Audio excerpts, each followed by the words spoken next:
안녕하세요. 오늘의 데일리 뉴스레터에 오신 것을 환영합니다. 1. 일본은 국방 예산 전액을 이체했다. 2. 한국은 가감 없이 평가된다. 3.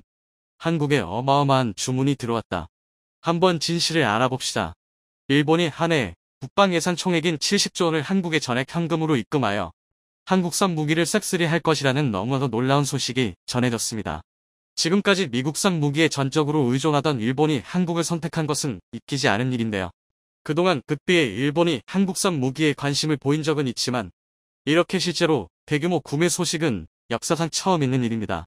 도대체 일본이 왜 갑자기 최후반국인 미국을 등지고 한국을 선택했는지, 한국산 무기를 이렇게 갑자기 많이 사서 무엇을 하려 하고 있는지, 지금부터 이 놀라운 내용 최고 수익률에서 여러분들에게 전해드리겠습니다.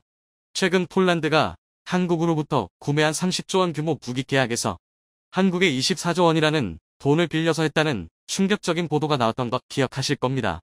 이 때문에 수많은 외신들은 한국이 폴란드에 천문학적인 규모의 무기를 팔 수 있었던 것은 이렇게 한국에 매우 불리한 조건을 달았기 때문이라고 대대적으로 보도했는데요. 대반전이 일어났습니다. 폴란드 정부가 군사장비 구매를 위해 한국으로부터 추가 대출을 받았다는 언론 보도를 부인했습니다. 한국이 지난해 폴란드에 무기를 수출하면서 12조 원 규모의 대출과 보증을 해줬는데 2차 수출 협상 과정에서 폴란드가 이보다 많은 24조 원 대출 금융 지원을 요구한 것으로 알려지자 이를 반박했습니다. 르지츠 코프스카 장관은 폴란드가 군사장비 구매를 위해 한국에서 760억 지워티 약 24조 원을 대출받았다는 폴란드 언론 보도를 언급하며 폴란드가 한국에 추가 대출을 받은 적이 없다고 말했습니다. 이는 마리우시 부하 슈차크 메리우시 블라스트 부총리 겸 국방장관이 이달 초 3일간 방한한 이후 언론의 흥선이 빚어진 탓이라고 지적했습니다. 폴란드가 한국에서 군사장비 구매를 위해 대출을 받아야 한다는 청중의 질문에도 추가 대출은 없다고 선을 그었습니다. 그는 폴란드가 한국에 추가 대출을 받은 적이 없다며 폴란드 정부는 이미 서명된 계약에 대해 이행 중으로 계약 내 자금 조달이 보장된다고 밝혔습니다. 그러면서 폴란드로의 군사 장비 인도는 이미 진행되고 있다고 전했습니다.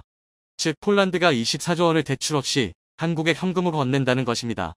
이어 국방 지출은 국방 개선을 위한 군사 장비 구매뿐만 아니라 군대 확장, 현대화를 의미하기 때문에 폴란드 군대 발전을 위해 필요하다며 자금 조달은 다양한 방법을 통해 수행되고 있으며 추가 신용 대출에 대한 의무는 없다고 말했습니다. 그러면서 한국으로부터 820대 전차와 360문에 달하는 자주포를 폴란드가 사들일 것이라면서 총 30조 원이 넘는 금액을 한국에 전액 현금으로 깔끔하게 지불하겠다는 의지를 명확히 했습니다. 폴란드가 한국에 24조 원 대출을 조건으로 걸었다는 소식은 가짜뉴스였고 오히려 폴란드는 폴란드 정부가 추진하는 10조 원 규모의 신공항 건설 프로젝트를 통째로 한국에 맡기겠다는 파격 발표까지 했습니다. 한국 기업 수준은 물론 인천국제공항공사가 8천억 원 가까운 지분 투자를 추진하고 있어 전 세계로부터 부러움을 사고 있습니다. 마르친 호라왕하신 허랄라 폴란드 신공항 정권 대표는 2022-2060년도 복합운송업 STH 기본계획 승인 신청서를 폴란드 인프라부에 제출하기 전 투자를 둘러싼 13개 자치단체의 당국과 협의를 거쳤다며 관련 내용을 URC의 승인과 국방부 및 기금 및 지역정책 MPF의 장관과 합의했다고 밝혔습니다.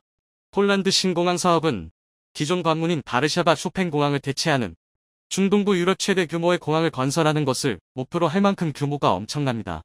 사업 규모는 약 10조 원 74억 유로에 달합니다. 폴란드 정부는 한국의 인천공항공사에 무려 12.5%의 지분을 주겠다며 파격적인 제안을 한 것으로 전해졌는데요. 단순히 돈만 대주고 수익만 챙기는 재무적 투자자가 아닌 폴란드 공항의 경영까지 관여할 수 있는 전략적 투자자 제의를 받은 것으로 알려져 전 세계가 발칵 뒤집혔습니다. 유럽 국가에서 이렇게 공항 운영권을 한국에 준 사례는 역사상 처음 있는 일입니다. 공항뿐만 아니라 초대 규모 폴란드 철도망 공사도 한국 기업에 안겨주었습니다. 이 공사는 폴란드 정부가 추진하는 신공항 개발 프로젝트의 일환으로 오는 2034년까지 약 670km 길이 고속철도 노선을 포함하는 전체 연장 1789km 철도망을 구축하는 초대규모 프로젝트인데요. 한국이 짓는 폴란드 신공항을 중심으로 폴란드 전역 10개 방향, 12개 노선의 철도를 한국이 짓는 기적 같은 일이 만들어진 것입니다. 폴란드뿐만이 아닙니다. 폴란드 대박에 이어 구소비에트 연방의 일원이던 체코까지 한국산 전차 대규모 구매를 발표했습니다. 12일 대한무역투자진흥공사 방산물자 교역지원센터 코티치가 분석한 체코군 신형 전차 구매 추진 동향에 따르면 체코 국방부는 전력 보강을 위해 2027에서 2030년 신형 전차 50에서 70여 대를 구매하는 방안을 추진 중인데요.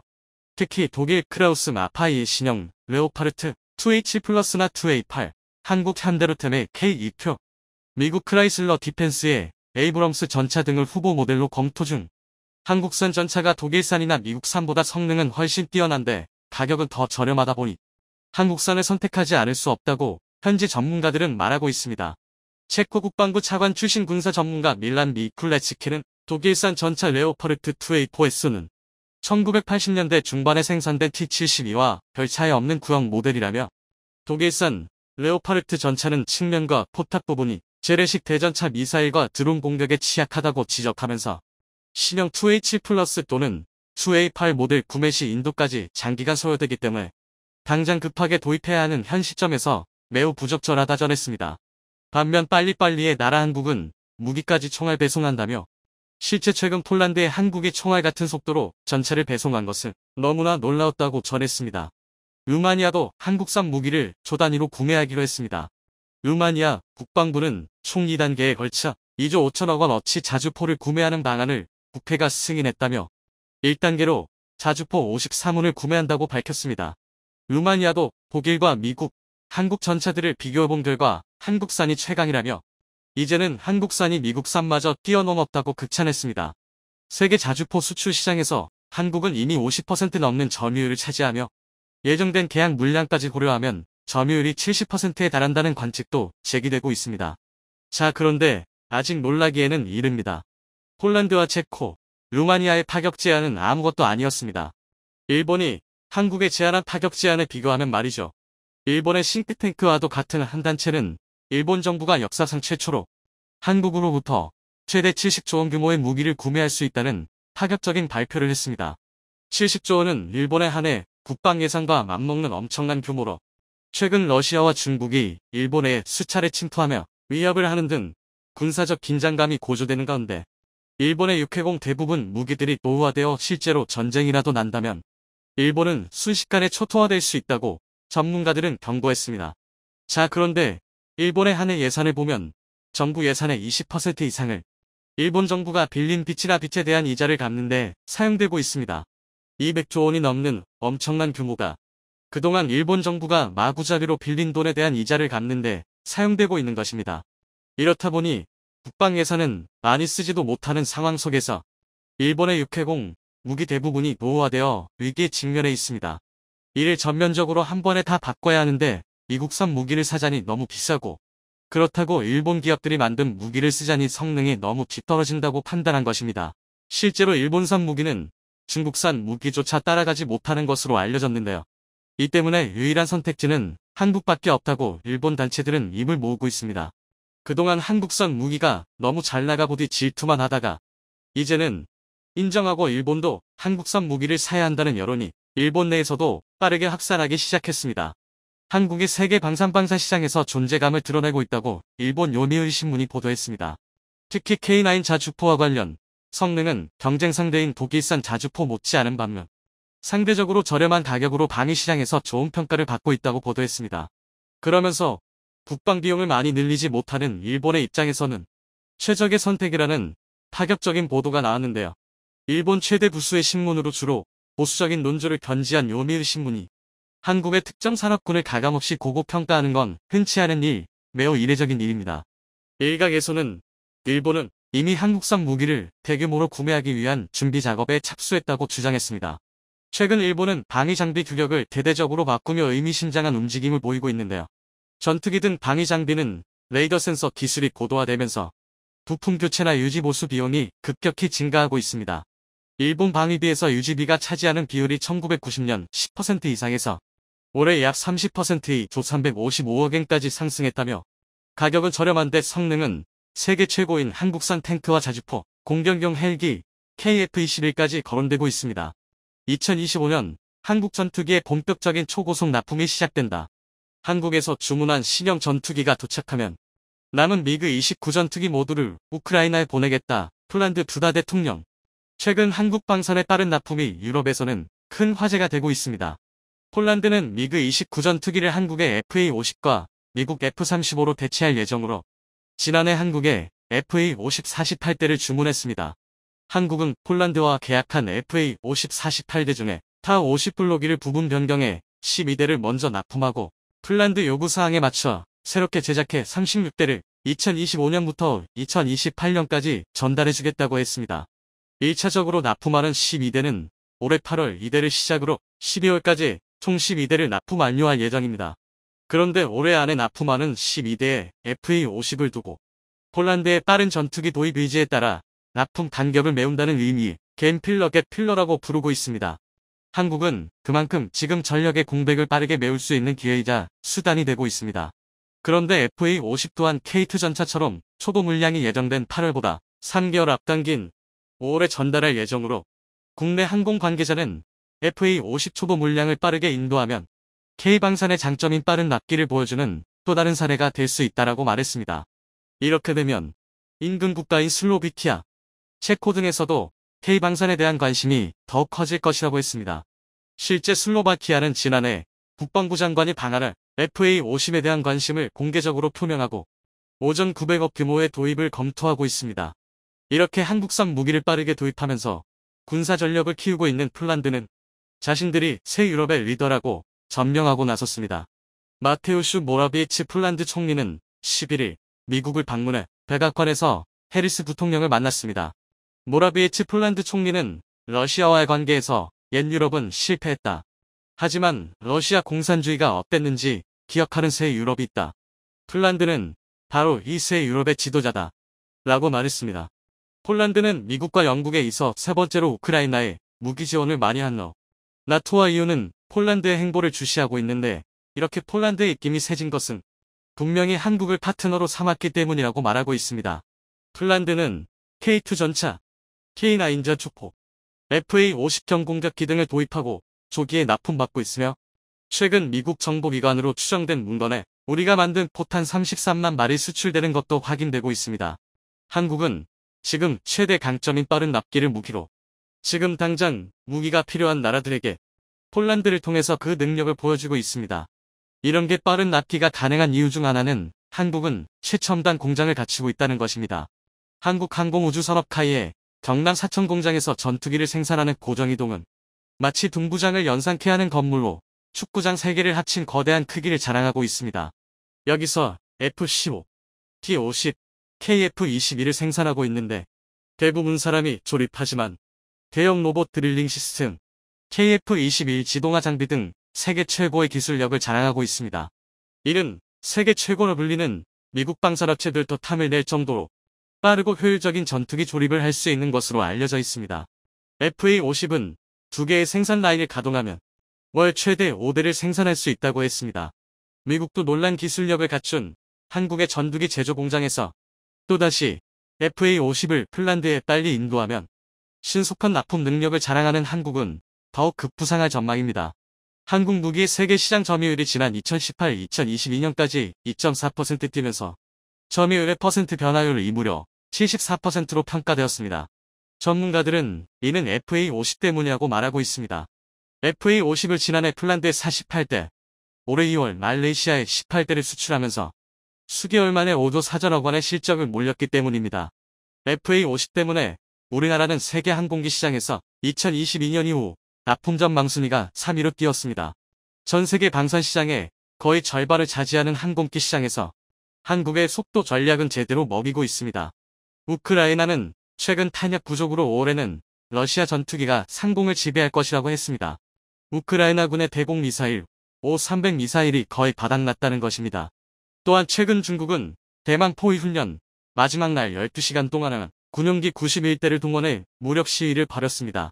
역대 최단 시간 최대 규모의 무력 시위로 이날 무력 시위에 동원된 중국 군용기는 Su-30과 J-10, 11, 15, 16 전투기 등과 H-6 폭격기 등 식별된 중국 군용기 숫자로는 역대 최대 규모였습니다.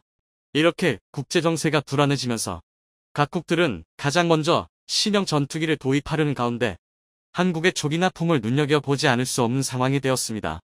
그런데 군사 전문가들은 FA-50의 빠른 생산 속도와 조기 납품과 동시에 보고 있는 것이 KF-21의 놀라운 개발 속도입니다. KF-21은 최근 단거리 공대공 무장 분리 시험에 성공하면서 포스트 KF-21에 대한 논의가 이뤄지고 있습니다. 앞으로 KF-21을 F-35전으로 개량하고 인공지능 정보융합 무인기 등 4차 산업혁명 기술을 갖춘 주대 전투기로 개발하자는 것입니다.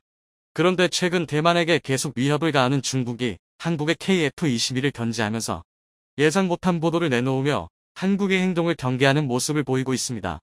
최근 중국 소우닷컴에서는 한국이 4,000개 핵탄두를 위한 충분한 핵물질을 비축하고 있으며 한국 정부가 이를 본사용할 것이라는 징후를 보았다고 보도했습니다. 한국이 실제로 핵무기를 만들 가능성은 높지 않지만 충분히 위협적이어서 견제해야 한다고 말했습니다. KF-21의 개발 속도가 빠르게 진행되는 가운데 중국이 한국의 핵무기 제조 가능성에 대해서 집중하는 이유 중 하나는 KF-210I 만들어지고 무장 관련 개발 과정에서 일찌감치 전술 핵무기 탑재를 고려해야 한다는 말이 나왔기 때문입니다. 국내에서는 미국 측과 협의를 통해서 핵무기 통합 인증을 추진해야 한다는 의견이 이온 바 있습니다. 국내 한 전문가는 전술핵 운용을 위해서는 항공기의 별도의 통합 및 인증 절차가 필요한데 F-15, 16 모두 핵무기 운용 능력을 통합한 사례가 있으니 기술적으로 어려운 문제라기보다는 안증의 문제라고 했습니다. 지금 상황에서는 분명 이것은 한반도 비핵화에 위배되지만 국내와 미국 일부에서는 대북 확장 억제 차원에서 핵 공유를 추진해야 한다는 목소리가 나오고 있기에 앞으로 이에 대한 고려도 시도될 수 있다는 주장이 제기되고 있습니다.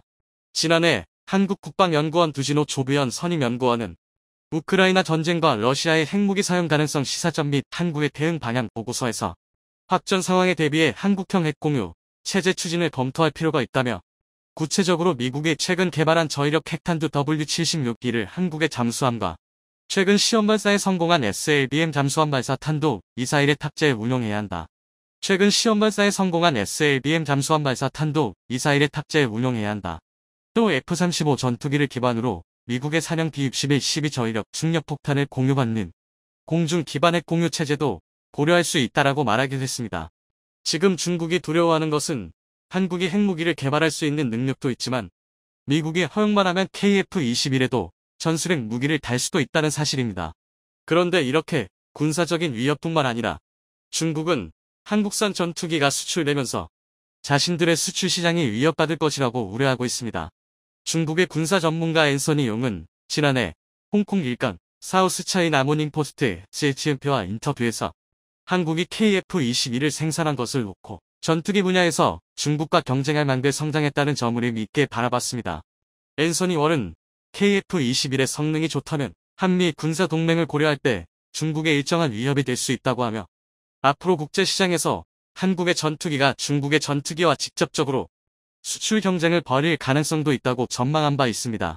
KF-21은 이미 한국산 경전투기 FA-50을 구입한 나라들은 차후 도입할 가능성이 높은 나라들로 분류되고 있는데 최근에는 KF-21의 예상 밖의 모델이 큰 인기를 끌 수 있다는 말이 나오고 있습니다.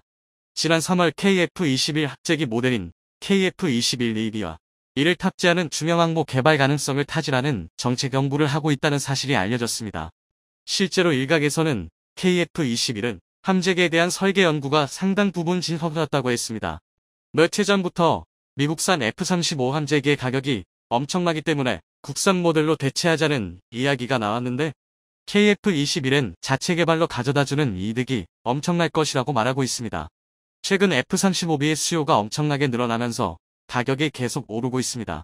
당초 F-35B형은 미 해병대 353대, 영국 공군 138대, 이탈리아 해공군이 30대 구입할 예정이었는데 여기에 호주, 스페인, 터키도 약 100여 대를 도입하겠다고 나섰기 때문입니다. 2020년 싱가포르에 판매된 F-35B의 대당 가격은 2억 2,916만 달러 약 2,682억 원이었지만 이후 영국은 대당 3천억 원에 사들인 것으로 알려졌습니다. F-35B는 F-35A 기체의 구조와 부풀이 다르고 별도의 정비 훈련 지원 인프라가 필요한데 영국은 이 때문에 F-35B의 대량 도입 포기를 검토한 바 있습니다. F-35B가 필요하지만 너무나 비싸다는 것입니다. 하지만 KF-21의 도입 예상 가격은 1,500억 원으로 소프트웨어 개선을 비롯한 추가 비용이 필요 없고 또한 이를 수출할 수 있다는 이점이 있습니다. 만약 한국이 KF-21자재 개발을 한다면 중항모와 함께 한국 해상전력의 핵이 되는 것뿐만 아니라 추후에 KF-21을 도입하려는 국가들의 수출까지도 할 수 있을 것으로 보고 있습니다. 한국은 FA-50으로 미국 시장을 도전하겠다면서 전 세계 1000대 수출을 목표로 하고 있습니다. 그리고 이제 KF-21의 개발을 서두르며 빠르게 전력화하며 수출까지 모색하고 있습니다. 지금 무기가 빠르게 필요한 나라들은 최고의 생산 속도를 자랑하는 한국에게 러크를 보내고 있습니다. 이삼 쓸모왕이었습니다. 미국 주도의 대중국 반도체 제재로 인해 코너에 롤린 중국이 금기한 한국과 반도체 협력을 하기로 했다는 내용을 일방적으로 발표하는 무리수를 두면서까지 한국에 매달리고 있습니다.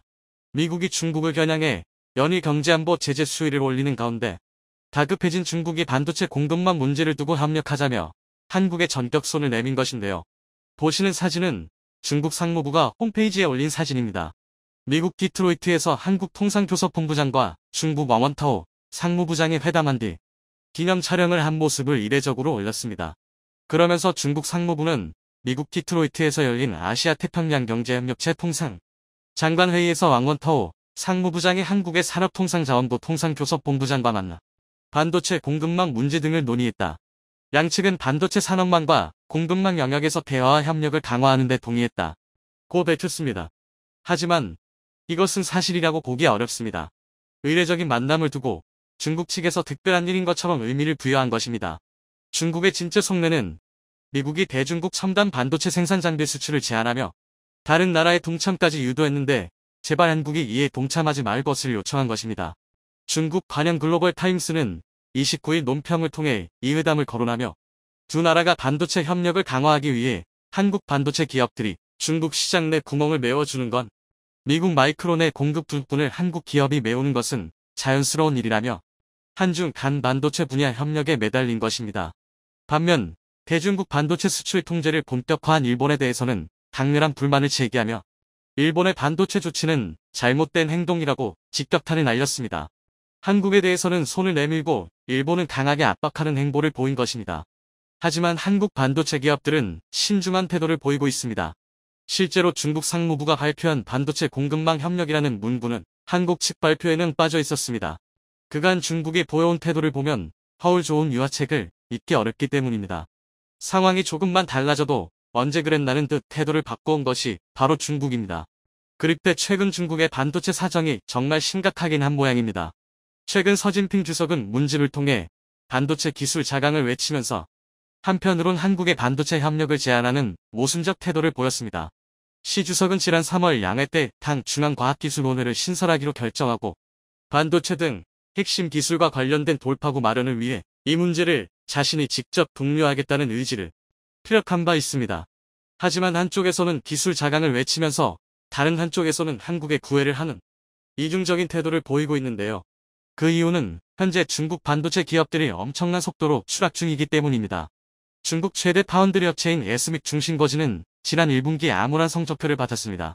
1분기 매출이 작년 같은 기간 대비 20.6% 급감했던 것입니다. 더구나 에스믹은 14나노 이하 미세공정 반도체 고객사 수주와 반도체 생산 자체를 사실상 중단한 것으로 전해졌습니다. 대만 디지타임스 등 외신 보도에 따르면 에스믹은 공식 홈페이지에서 14나노 파운드리 기술과 관련한 설명 페이지를 삭제한 상태입니다. 에스믹은 제2의 TSMC를 꿈꾸는 중국의 대표적인 반도체 파운드리 기업이었던 만큼 현재 중국 반도체 업계가 얼마나 심각한 상황에 처해 있는지를 단적으로 보여주고 있습니다. 미국 정부가 강도 높은 규제를 앞세워 에스믹의 반도체 장비 및 기술 확보를 압박하자 첨단 반도체 대신 구형 레거시 반도체라도 집중하는 쪽으로 방향을 튼 것으로 보입니다. 공식적으로 발표되지는 않았지만 과거 에스믹은 7나노 미세공정으로 반도체를 제조했다는 소문이 돌 만큼 파운드리 기술력에서 TSMC와 삼성전자를 빠르게 추격하고 있었습니다. 하지만 이러한 에스믹의 급성장은 중국 반도체 성장을 경계하던 미국 정부가 수출 규제를 더욱 강화하는 원인으로 작용하게 됐습니다. 에스믹이 중국의 첨단 미세공정 반도체 자급 체제를 구축하게 되면 인공지능 등 신사업에서 중국이 두각을 나타낼 가능성을 우려한 것입니다. 사실 반도체는 글로벌 협력이 필수적인 산업입니다. 해외 기술과 장비가 없으면 에스믹은 외국 기업과 경쟁할 수 없습니다. TSMC와 삼성은 2018년부터 7나노미터 칩을 생산하기 시작했으며 두 회사 모두 이를 위해 SMIC에는 없는 아즘의 EUV 스캐너를 사용했기 때문입니다. 전문가들은 앞으로 적어도 5년 안에는 SMIC 5나노미터 또는 3나노미터 칩을 생산하기는 힘들 것이라고 전망합니다. EUV 장비가 없으면 불가능하기 때문입니다. 따라서 SMIC이 삼성전자와 격차를 좁히려면 적어도 10년 이상의 시간이 걸릴 것으로 예상하고 있습니다. 이처럼 중국 반도체 산업이 완전히 몰락의 길로 접어들 중국 내부에서도 시진핑 정부에 대한 자성론이 나오고 있습니다. 미국과 관계가 파탄에 이른 것은 미국 탓이 아니라 중국 스스로의 책임이다. 이 말은 미국에서 나온 말이 아니라 놀랍게도 중국 상해교통대의 한 교수가 한 말입니다. 주인공은 상해교통대의 후웨이 교수입니다. 후웨이 교수의 이 발언은 현재 중국을 뜨겁게 달구고 있습니다. 미중 관계 악화의 원인으로 중국을 지목하면서 중국 스스로 고립되는 일을 자처해서는 안 된다고 주장했기 때문입니다. 물론 후웨이 교수 이런 발언에 대해 중국에서 가만히 둘 리는 없습니다. 이 발언이 알려지자 애국심에 불타는 주요 매체의 용담 폭격이 쏟아집니다. 하지만 과거와 달리 중국 반도체 업계에서는 후웨이 교수의 발언에 공감하는 반응도 나오고 있습니다. 현지에서 굴욕을 감수하고서라도 미중 관계를 복원해야 한다는 주장까지 나오고 있는데요.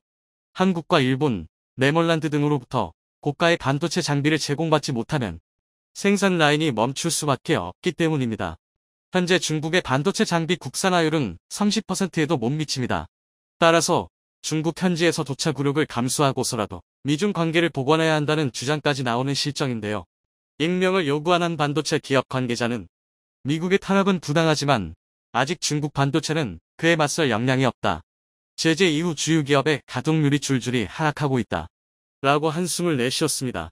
상황이 얼마나 심각했으면 중국 반도체 산업협회는 중국 정부가 직접 나서달라고 공개적으로 촉구했고 중국 상무부가 한국을 붙잡고 구애하고 있지만 효과는 미지수입니다. 반도체 멸망이 원인이 되어 중국 정부의 입장에 반하는 목소리를 내는 교수까지 등장하고 중국 상무부는 한국에 손을 내밀었지만 그럼에도 중국은 앞과 뒤가 다른 행보를 보이고 있습니다. 앞으로는 손을 내밀지만 뒤에서는 여전히 한국의 반도체 인력을 빼가고 있기 때문입니다. 심지어 최근 들어 그 수법은 아주 대담해졌습니다. 중국이 반도체 개발 분야의 고급 인력을 스카우트하기 위해 삼성전자와 SK하이닉스, 대만 TSMC 등의 공장이나 사옥 앞에서 잠복까지 하면서 한국 인력들과 직접적인 접촉까지 하고 있다는 사실이 알려진 것인데요. 중국 반도체 직원들은 퇴근 시간대에 한국 반도체 인력들에게 접근해 한국 기업에서 받는 연봉 이상의 웃돈을 제시한 뒤 함께 일하자는 제안을 하고 있습니다. 영국 파이낸셜 타임스 FT는 이 같은 풍경을 전하면서 반도체와 전기자동차 배터리, 디스플레이 등 첨단 기술 영역에서 한국의 전문 지식을 축적하려는 중국의 조직적 활동이 강화하고 있다고 대대적으로 보도했습니다. 실제 중국의 움직임은 꽤 적극적입니다. 한국 반도체 기업 공장이나 사옥 앞에서 이른바 뻗치기를 하다가 퇴근 중인 직원들에게 접근해 이직 제안을 하는 건 기본인데요. 기존 연봉의 3에서 4배에 달하는 파격적 금여 제시하기도 하는 것으로 알려졌습니다. 심지어 페이퍼 컴퍼니까지 동원하고 있습니다. 삼성을 비롯한 반도체 기업들은 기술 유출을 막기 위해 퇴직 후 일정 기간 동종업계의 다른 회사에 취업하지 못하도록 재취업 제한 내규를 두고 있습니다. 이것을 우회하기 위해 반도체와 무관한 명칭의 페이퍼 컴퍼니에 한국 엔지니어를 취업시켜 후 기간 제한이 풀리면 정식 채용하는 꼼수까지 쓰고 있습니다. 중국 기업으로 이직한 엔지니어 입장에선 잠재적인 첨단 기술 유출범이라는 주변 시선이 신경 쓰일 수밖에 없습니다. 따라서 이런 생리를 잘 아는 중국 기업들이 가짜 명함까지 만들어주는 경우도 많다는 것입니다. 중국의 저질스러운 2차원적 꼼수를 한국은 시스템으로 방어하고 있습니다. 한국은 반도체 엔지니어 데이터베이스를 만들어 이직 및 출입국 현황을 모니터링하고 있으며 기술 유출 방지를 위한 신규 조사 기관 설립 등 대책도 추진하고 있습니다. 정말 한국의 협력이 절실하다면 중국은 먼저 한국과 신뢰부터 쌓아야 할 텐데요. 적어도 뻔뻔한 인지 유출부터 중단하고 나서 한국의 반도체 협력을 제한하는 게 순서 아닐까 싶습니다.